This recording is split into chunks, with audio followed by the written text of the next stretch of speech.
किसी ने कहा था, greed is the root of all evils. लालच सभी बुराइयों की जड़ है। एक इंसान का डाउनफॉल हो या धरती का डिस्ट्रक्शन। और लापरवाही की कीमत क्या होती है? लापरवाही से हादसे होते हैं और लालच से तबाही होती है। हादसे टेम्पररी इफेक्ट्स डालती है, पर एक प्रकार का हादसा वो होता है जो कि ऐसा इफेक्ट डालता है जो कि हजारों सालों तक इंसान को भुगतना पड़ता है। पूरे इंडिया की ही नहीं बल्कि पूरे विश्व की सबसे वर्स्ट इंडस्ट्रियल डिजास्टर थी ये, जिसका अंजाम आज भी भुगता जा रहा है। जितने लोग चेरनोबिल प्लांट के इंसिडेंट के बारे में जानते हैं, उनको ये तो पता ही होगा कि उस घटना का इफेक्ट 20,000 सालों तक धरती पर रहेगा। पर ये घटना अपना इफेक्ट भारत के हार्ट पे बहुत समय के लिए छोड़कर चली गई है। इफेक्ट तब तक जब तक ये धरती रहेगी।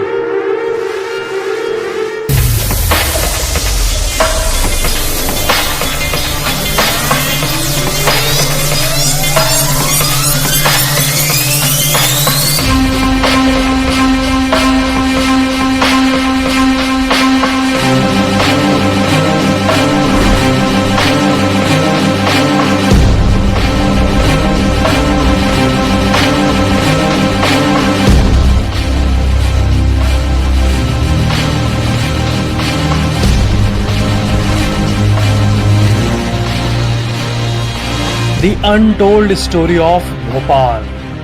इस रात के बाद भोपाल में अगले दिन ऑफ कोर्स सनराइज तो हुआ, बट उस सूरज में कोई चमक नहीं थी और वो चमक आज तक नहीं लौटी। चमक लोगों के चेहरे की खुशी की, वहाँ के तंदुरुस्त बच्चों की चमक। वो बाद में जाकर इंडिया के वैल्यूएबल यूथ बनते, बट वो बन नहीं पाए valuable youth. Bhopal gas disaster ये हिंदुस्तान के हिस्ट्री में एक ऐसा घाव बन के रह गया है, लिटरली घाव, जो कि कभी ठीक नहीं हुआ और ना ही कभी होगा। कई अनटोल्ड बातें हैं जो कि जब दुनिया के सामने आई तब ये हमें बार बार याद दिलाती है कि इंसान ही अपने पैर पर कुल्हाड़ी मारता है। 2 दिसंबर 1984 की रात भोपाल के लोग ठंडे की उस रात को अपना दिन नॉर्मली बिताकर सो रहे थे। वो रात बाकी रातों की तरह ही नॉर्मल दिख रहा था, बट उनको क्या पता था कि थोड़ी देर में उनके जिंदगी में कयामत आने वाली है। 15 साल पहले मध्य प्रदेश में, जो कि इंडिया का सेंटर है, उसका कैपिटल भोपाल, एक नई फैक्ट्री स्टैब्लिश हुई और उस स्टैब्लिशमेंट के साथ साथ लोगों के चेहरे पर एक बहुत बड़ी खुशी आई। भोपाल के लोगों को उस समय जो एक चीज की हार्डकोर नीड थी वो है नौकरी, क्योंकि उस टाइम जॉब के लिए हर कोई डेस्परेट था। यूनियन कार्बाइड इंडिया लिमिटेड एक पेस्टिसाइड बनाने वाली कंपनी थी। किसे पता था कि कीटनाशक बनाने वाली कंपनी ही भोपाल के लोगों का नाश कर देगी। अक्सर लोग पैसों की लालच में क्या सही है और क्या गलत यही भूल जाते हैं। नॉलेज और अवेयरनेस की कमी के चलते पैसे को ही लोग टॉप प्रायोरिटी देने लगते हैं और कभी कभी लापरवाही में आकर अपने जान से भी ज्यादा प्रायोरिटी। लोगों को केमिकल्स के बारे में उतना मालूम नहीं था, बस इतना मालूम था कि पैसे मिलने हैं हमें और ये काम थोड़ा खतरनाक है। यूनियन कार्बाइड में काम करने के लिए वहाँ के लोग मरते थे और कंपनी में लापरवाही और लालच दोनों थी। मशीन की मेंटेनेंस होगी नहीं होगी चलेगा, पर प्रोडक्शन होते रहना चाहिए। वर्कर्स की सेफ्टी हो या ना हो, प्रॉफिट बढ़ते रहना चाहिए। कई सेफ्टी इक्विपमेंट्स को तो कभी इंस्टॉल ही नहीं किया गया। प्रॉफिट अक्सर कंपनी के ओनर्स को अंधा कर देता है। कंपनी में टॉप लेवल पर बैठे इंडियन अधिकारी अपने दूसरे इंडियन वर्कर्स की ही वेलफेयर छोड़कर प्रोडक्शन कितना हो रहा है, कितने पैसे बन रहे हैं, उस पर ध्यान देते थे। क्या गलत है और क्या सही है और क्या जरूरी है, ये जानते हुए भी पैसे के लालच में आकर लोग अक्सर अंधे हो जाते हैं। वो कंपनी मिथाइल आइसोसाइनेट यानी MIC बनाती थी। कंपनी इसी MIC केमिकल का इस्तेमाल पेस्टिसाइड्स बनाने में करती थी। And MIC is one of the most dangerous chemicals known to man. Union Carbide company इसी MIC का 42 टन से भी ज्यादा का स्टॉक रखती थी अपने टैंक में। 42 टन केमिकल इकट्ठा रखना शहर के लिए कितना खतरनाक है, ये जानते हुए भी लापरवाही की गई और प्रोडक्शन हमेशा तेज रफ्तार से जारी रहे, इसलिए वर्कर्स और पूरे शहर की सेफ्टी को इग्नोर कर दिया गया। MIC पानी के साथ बहुत वायोलेंटली रिएक्ट करता है। ये MIC शहर के बीच में एक बॉम्ब की तरह था और ये टाइम बॉम्ब एक दिन फट गया। 2 दिसंबर 1984 के रात 12 बजे के आसपास अचानक से घरों के अंदर लोगों को अनकंट्रोलेबल खांसी शुरू हो गई। घर का हर एक सदस्य रैंडमली खांसना शुरू कर दिया। पूरे शहर के जगह जगह के लोगों के मुंह से खून निकलना शुरू हो गया। लोगों को समझ नहीं आ रहा था कि क्या हो रहा है ये। थोड़ी देर में उन्हें पता चला कि भोपाल का सबसे बड़े प्लांट से MIC लीक हो गया है। 1-2 घंटे के अंदर वो प्लांट से वो गैस 8 किलोमीटर दूर तक फैल गया। सांस लेना इम्पॉसिबल हो गया और अपना सब कुछ छोड़ जो घर से दूर भाग रहे थे वो रास्ते में ही मरने लगे। घर और प्लांट से जितनी दूर हो सके उतनी दूर भागने के मकसद से। कितना डर और दर्द था उस रात वो भोपाल के लोग ही जानते हैं। शरीर से स्किन छोड़ने लगा था और अचानक से लोगों की आंखें गलने लग रही थी। पूरी की पूरी आंख 2 सेकंड में सफेद रंग में बदल जा रही थी। सुबह के 3-4 बजे के आसपास लोग पास के तालाब के अंदर डुबकी मार रहे थे, ये सोचकर कि उनके शरीर को टच किए हुए गैस का इफेक्ट कम हो जाए, पानी से धुल जाए। बट उनको क्या पता था कि वो गैस भोपाल के सारे वाटर बॉडीज को भी तेजाब बना डाला था। थोड़ी ही देर में तालाब के अंदर लाशों का ढेर लग गया। 4 घंटे पहले 12 बजे मेंटेनेंस और मैनेजमेंट के कमी के चलते अचानक से MIC से भरी टैंक नंबर 610 के अंदर पानी जाने लगा। पानी अपने स्पेसिफिक जगह से लीक होकर उस MIC से भरे टैंक में जाने लगा। MIC और पानी का मिक्सचर, मतलब इस जहर से बचने का कोई तरीका नहीं। पूरा का पूरा 42 टन MIC में पानी जाने लगा और टैंक के अंदर एक डेंजरस लेवल का प्रेशर आने लगा। देखते ही देखते एक अनकंट्रोलेबल केमिकल रिएक्शन ट्रिगर हो गया। इसी रिएक्शन के चलते टैंक के अंदर का प्रेशर हद से ज्यादा बढ़ गया और टैंक एक्सप्लोड कर गया और उसके अंदर से 42 टन MIC एटमॉस्फेयर में स्केप कर गया।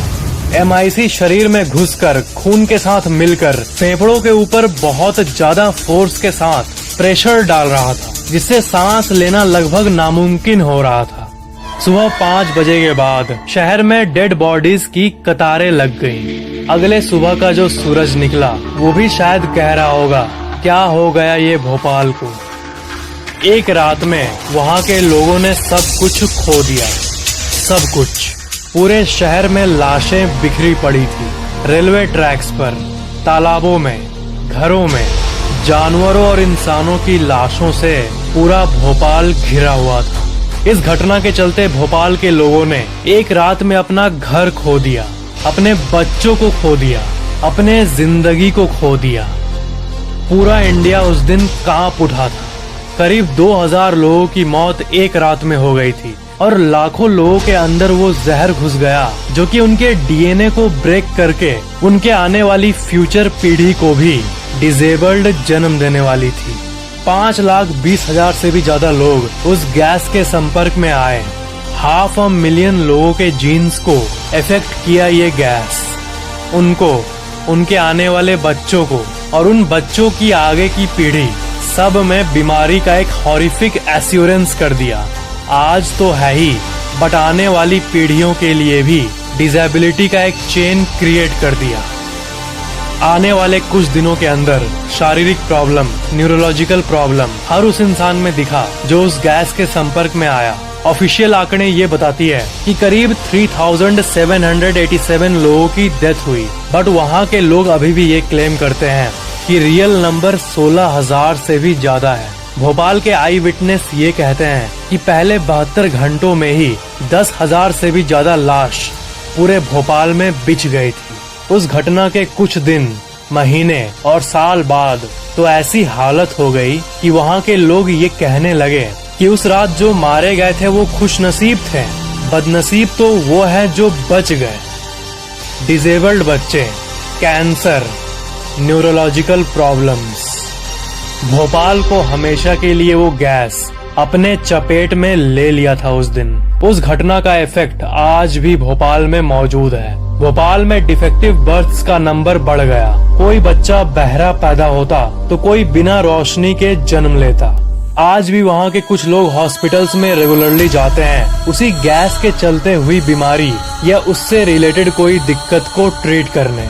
उस घटना के इतने सालों बाद भी भोपाल का वो प्लांट जो कि डिजास्टर का सोर्स था वो वैसे ही का वैसे ही पड़ा हुआ है, और वेस्ट और रस्टेड आयरन आज भी आप वहाँ देख सकते हो। उस घटना के दशकों बाद भी फैक्ट्री से दूर दूर तक ग्राउंड वाटर का कई हिस्सा टॉक्सिक केमिकल से प्रदूषित पाया गया।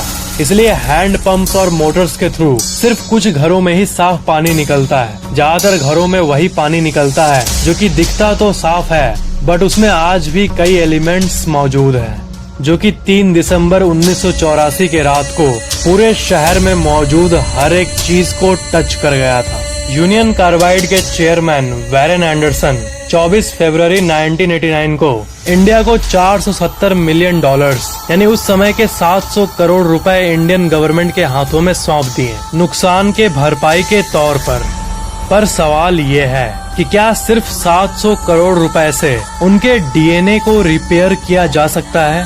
अगले न जाने कितने पीढ़ियों के बच्चे के अंदर बर्थ डिफेक्ट्स, कैंसर, ये सब जो चीजें हैं उनको ठीक किया जा सकता है? नहीं हो सकता। ये एक इरिवर्सिबल चेंज है। काश मैं आपको इस वीडियो का एक हैप्पी एंडिंग दे पाता, बट मेरे पास नहीं है हैप्पी एंडिंग। लालच दुनिया को खत्म करता आया है, कर रहा है और खत्म करता रहेगा। लालच से जन्मी इच्छाएं समुद्र के पानी की तरह होती है, कितना भी पी लो प्यास नहीं बुझने वाला। और आखिर में इंसान प्यास के मारे समुद्र का पानी इतने मात्रा में पी लेता है कि प्यास तो बुझती नहीं बट उसकी मौत हो जाती है। किसी ने कहा था, greed is the root of all evils. लालच सभी बुराइयों की जड़ है।